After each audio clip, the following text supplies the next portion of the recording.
Please subscribe and don't forget to press the bell icon to get notified whenever we upload a new video. नमस्कार, आपके साथ मैं हूं अर्पिता आर्या।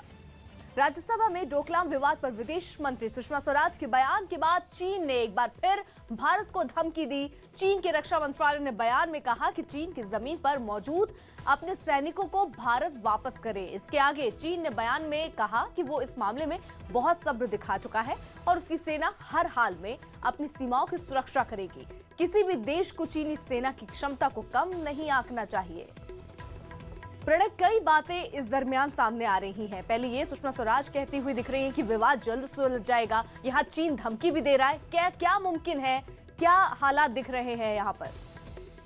देखिए अर्पिता, लगातार आप देखें तो चीन के बयानों में एक तल्खी नजर आ रही है, चीन के बयानों में एक धमकी नजर आ रही है। लगातार अपने बयानों में चीन जो है सैन्य टकराव की बात कर रहा है, सैन्य धमकी दे रहा है। हालांकि विदेश मंत्री सुषमा स्वराज ने कल जो राज्यसभा में बयान दिया तो उन्होंने कहा कि न तो युद्ध कोई समाधान है और अगर समाधान निकल सकता है तो वो केवल संवाद से निकल सकता है और भारत डोकलाम विवाद को सुलझाने के लिए धैर्य और संवाद की जो नीति है उसी को अपना रहा है। लेकिन उसके बावजूद जो चीनी रक्षा मंत्रालय की तरफ से चीनी रक्षा मंत्रालय के प्रवक्ता रैन गोशियांग का बयान आया है, उसमें कहा गया है कि भारत चीन के सब्र की परीक्षा न ले और चीनी सेना हर हाल में जो चीनी टेरिटोरियल इंटीग्रिटी है और सॉवरेनिटी है, क्षेत्रीय अखंडता की रक्षा करने में सक्षम है। निश्चित रूप से अगर आप देखें एक सिलसिलेवार बयानों का जो सिलसिला चल रहा है उसके अंदर चीन की तरफ से एक सैन्य धमकी पर खासा जोर दिया जा रहा है।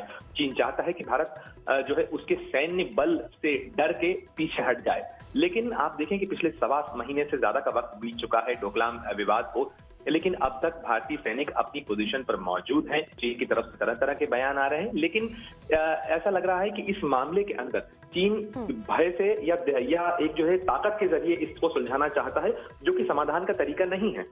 बहुत बहुत शुक्रिया प्रणय।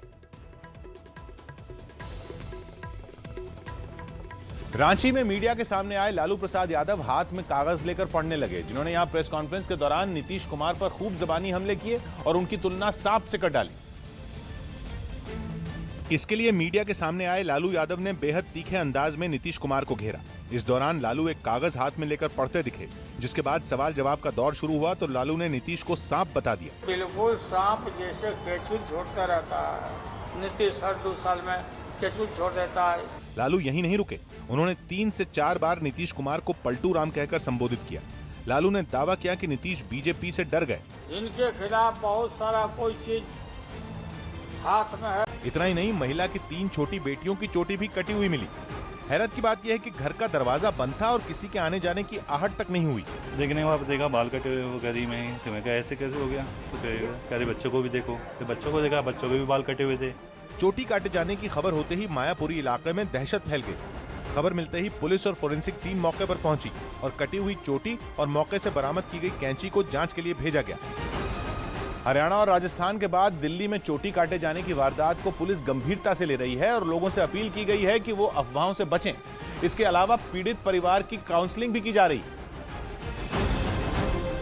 इसीलिए दिल्ली महिला आयोग की टीम भी मायापुरी इलाके के इस परिवार से मिलने पहुंची, जहां महिला और बच्चियों से बात करके उनको समझाया बुझाया गया। अगर कोई शरारती तत्व इस तरह का कुछ काम कर रहा है तो उसको तुरंत से पकड़ें और इस दहशत को लोगों में से खत्म करें। दिल्ली के रोहिणी इलाके में भी मेड का काम करने वाली महिला ने आरोप लगाया कि उसकी चोटी काट ली गई। महिला के मुताबिक काम करते हुए वो अचानक बेहोश हो गई और होश में आने पर उसने देखा कि उसकी चोटी कट गई।